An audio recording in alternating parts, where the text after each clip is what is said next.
Alright, cultists, welcome back to Beeranid 40k. A few of you have asked in the comments of one of my last videos about something I mentioned doing at the Las Vegas Open to stay in close combat and avoid my lictor getting shot by not consolidating into another combat.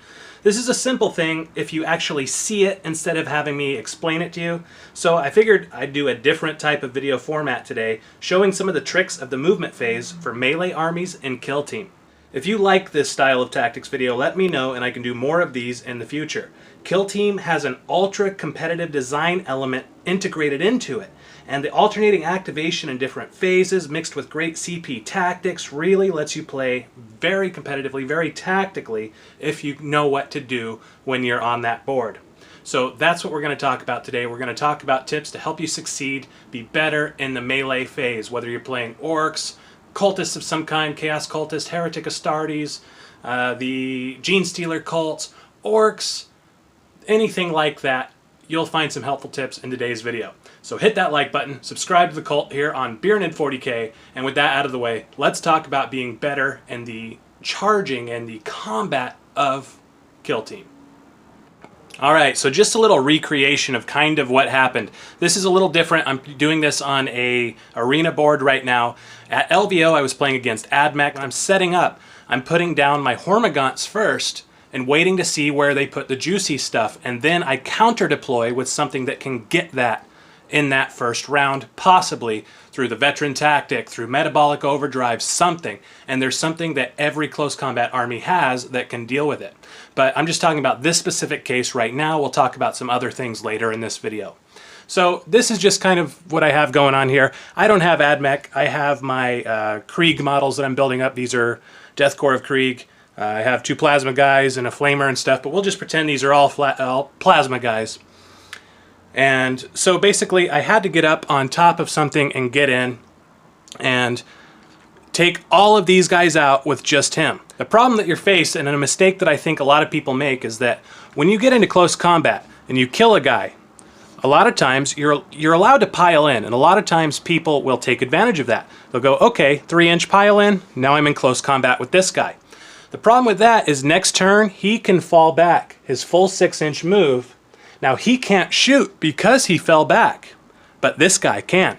And I cannot charge this round because I started in base to base with a model. So I have a choice here.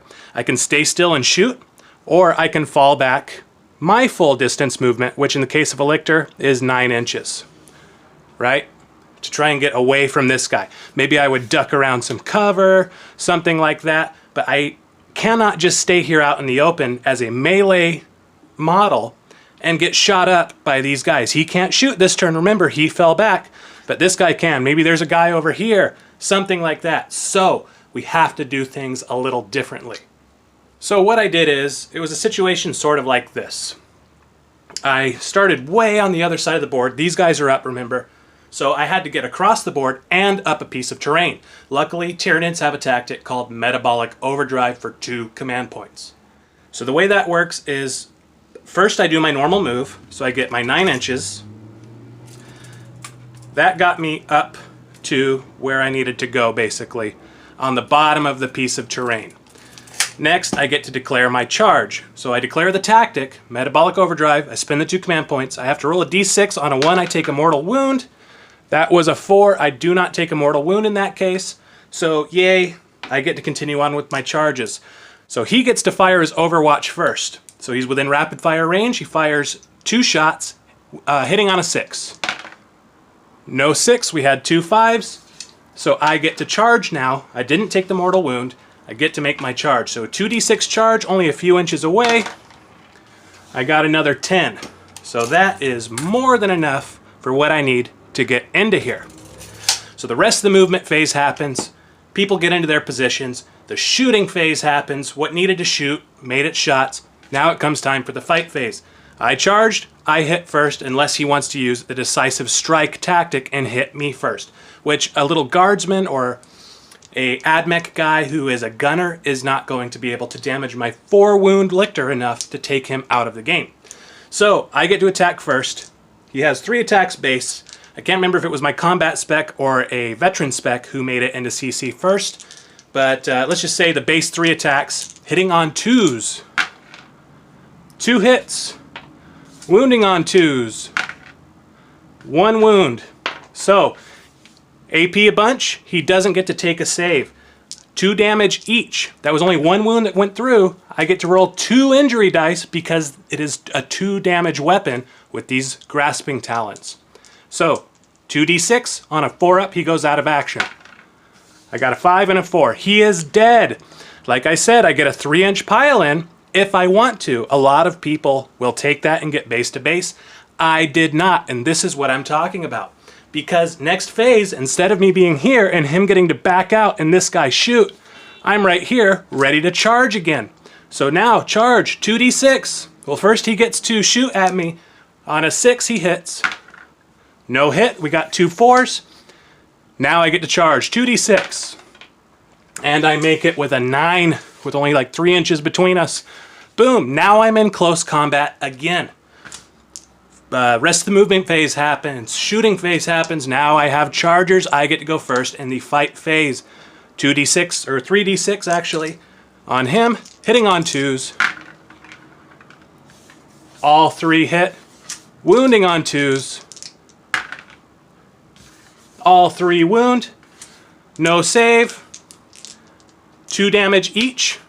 So all 3 wounds went through, but you only do the damage for the attack that took him to 0 wounds. That's what you roll the injury roll for. So only 1 attack goes through to the injury. It's a 2 damage weapon, so I roll 2 injury dice.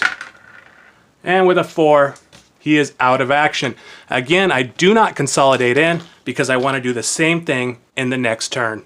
And this is how, one of the ways that you can use to wipe out a little gun line, a plasma farm that's going on in the corner or something like that, that would otherwise be shooting you up. So now let's imagine we have a different situation. We have a frag cannon or a flamer, something that just eats your living creatures that aren't in power armor and stuff. Well, frag cannons will do it anyway. But the thing about the frag cannon is this guy within 8 inches gets 2d6 auto hitting shots. So that would be a 6 and a 5. That is 11 auto hitting shots. So now I roll 11 wound rolls. Let's see, 5, 6, 7, 8, 9, 10, 11. All of these are wounds. Well, let's see. So that is a wound, that's a wound, that's a wound, that's a wound. It's enough to reduce me from 4 wounds down to 0. So it's only a 1 damage weapon. He rolls his 1d6 and a 6. This lictor is out of action on Overwatch or something like that. It's insane. Pretty brutal. So how do you deal with a frag cannon? One thing is, imagine that you were in close combat with this guy. This guy runs around here to make sure that you're going to kill, or that he can shoot you after you kill him, because he's pretty much guaranteed dead. So you kill him, now you can pile in, and he doesn't get to shoot Overwatch. So here's the way that you would do that, or you can consolidate and he doesn't get to hit you in Overwatch. So here's how you would do this. Here's what I would do. When it comes to be my turn in the fight phase, the first step of the fight phase is pile in. So you pile in 3 inches. That gets me closer to him. I kill him. Now this time I do pile in because he is a flamer and he can kill me. So, but if I do it during a pile in or consolidation, he cannot do that Overwatch shot because it isn't a charge. So now I'm in base-to-base contact with him until next turn. Next turn he's going to back out, but he can't shoot because only models that have fly, the fly keyword, can shoot after falling back. Another thing, of course, the most basic way to do this is from around cover. You have a guy here, you're right here. He doesn't have line of sight, he cannot shoot you. He has to be able to see some part of your model. It's hard because this is up here. Usually you can't do it with weapons, but in this case you would have to agree beforehand what that was. It's much easier if you do it with something like this, these little hormiguns. Now in this situation, this guy is in a lot of trouble. He's a 21 point model, and he's about to have a ruined rest of the entire game, even though I'm not going to be able to kill him with these guys. He cannot see him, so he cannot do his Overwatch, even though he's close enough to where he would be able to do his auto-hitting shots. So 2d6 charge on my Hormagaunts. 5, 6, 7, 8. Let's see if that is enough. It is more than enough. And remember, you only have to get within 1 inch. So he makes it. Now he's in trouble. This 21-point model is no longer able to shoot and contribute to his kill team because of a 4-point model, ruining his plans for this turn. So, imagine, this is something you see me do a lot. A lot of times there'll be an objective. I try to do this around objectives to set up these choke points and trap points so that I can have one guy on an objective, one guy charging in. Now fight phase rolls around. He gets his 2 attacks. Hormagaun's not going to do anything, so we're going to skip his attacks. Well, let's do it. So hitting on 4s, rerolling 1s. 2 hits. Wounding on 5s. 2 wounds. Oh my gosh. 2 3-up saves. 1 failed. Injury roll. Flesh wound. Now he hits back at a -1. So 2 attacks. Hitting on 4s now because he's at a -1 from the flesh wound. Or actually, no, he's ignoring the flesh wound because of his transhuman physiology. So 2 attacks, hitting on 3s. 1 hits. Wounding on 3s. That is a 1. So he now has done nothing to the Hormagaunt. Hormagaunt put a flesh wound on. Hormagaunt's usually never going to take somebody out, but it's what he's doing here that is going to ruin this guy's day. So next turn, now we're in turn 2, turn 3, whatever, a whole different turn. This guy has a really big problem. He can back up, right? He can fall back, but now he cannot shoot. Again, a 21-point model ruined by the actions of a 4-point model. So what does he do? Does he stay now and try to kill this guy? Does he fall back and still not be able to shoot? Well, here's where things get even beardier. I have a tactic for 1 CP for any army. Any army can do this. It's called Decisive Move. So I spend 1 CP. He can challenge it if he wants. He has to spend 1 CP too. But then it comes down to a 50-50 roll. And either way, his CP is now spent. So I spend my CP. I declare a Decisive Strike. I declare a Decisive Move. I declare a charge on him with this guy. A model that has been charged this turn cannot fall back. So if I succeed here, he's trapped another round and I can back out with this guy and just keep doing this over and over and over again. So I have a 2d6 charge on this guy, and that is a 11. I make it. So I come in here, boom, I'm within an inch. They do the rest of their turn or whatever. I fall back with this guy back onto the objective usually. And now we have Hormagaunt round 2, basically. So they do their rolls, they do their hits, whatever, but you just keep going back and forth and keeping him trapped. Or if you don't spend the CP, he can back up, but he cannot shoot that phase. So it's a really inexpensive way to kill a expensive model, basically. They're as good as dead if they're not shooting. So kill team isn't all about just kill them. Sometimes it's about just harp hitting. Alright, so let's talk about a different way to charge where sometimes there's no cover. You want to take a big gun out, but it's something like a Frag Cannon and you're afraid of that auto-hitting profile. Well, a lot of times he's not going to be alone. A good gun will have something like, a lot of times, a comm specialist or a person with an Auspex or an Omnispex, something like that, close enough to buff them because they have to be within a certain range, have to become buddies and stay together. So that is a buff to him.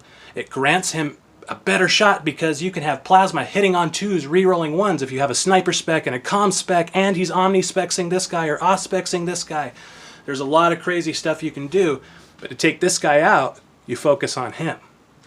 So if I charge him, he would get to D6 auto hit me with this Frag Cannon. I'm not going to do that. I'm going to charge onto him. He rolls his 2 shots, hitting on 6s. No hit. I roll my charge 2d6. So 4 inches, is that enough to get within 1 inch? Remember, I don't have to be base to base. I only have to be within 1 inch. And sure enough, it is. So the rest of the phase goes on. You have the rest of the movement, the rest of the fighting phase, or the rest of the shooting phase. Then now it comes to the fighting phase.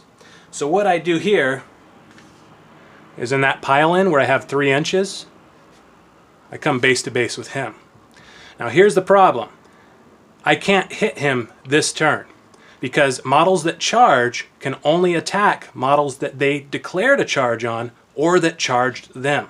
So if there was another guy, if he was over here and charged in here, I could hit him. But since I was not charged by this guy, I can't hit him. So I can get base to base though and start doing my problems for him for next round. Out of action. Pop. So now they just lost a key part of what makes him good. He's good anyway, but with obscured penalties, long range, he could be hitting on 4s, 5s really easily. So now he's just a basic guy with a good gun and he's stuck in combat. So next turn, the round has started again. Uh-oh, what does he do? He can fall back, but remember, if he falls back, he cannot shoot this turn. So that's 21 points and a 100-point game that is screwed now. So if he falls back, this guy can't charge, but let's say I had a Hormigaunt here. Well, I can countercharge him. Even if he has initiative, I can declare for 1 CP, Decisive Move. If he wants to challenge it, he can, but it's still only a 50-50 thing. So I declare my charge, 2d6. Oh, 2 inches, 1 CP to reroll. There we go. Now he's in. Now he can't fall back. Models that were successfully charged in a turn are stuck in combat.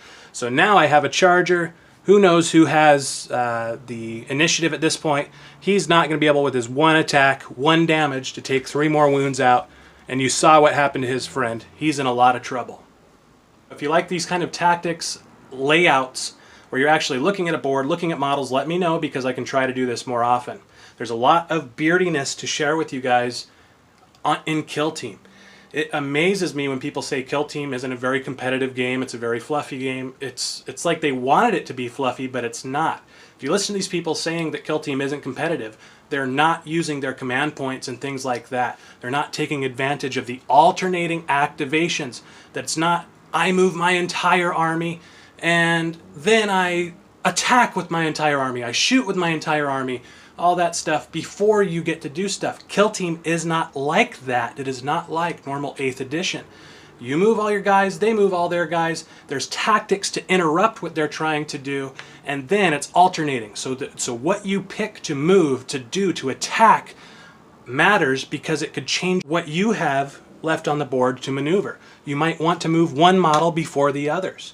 So keep this kind of stuff in mind, guys. I hope that you liked this video, and if you did, hit that subscribe button, like, all that fun stuff. So this is Beeranid 40K, and I'll talk to you guys again soon. Woo! Kill Team.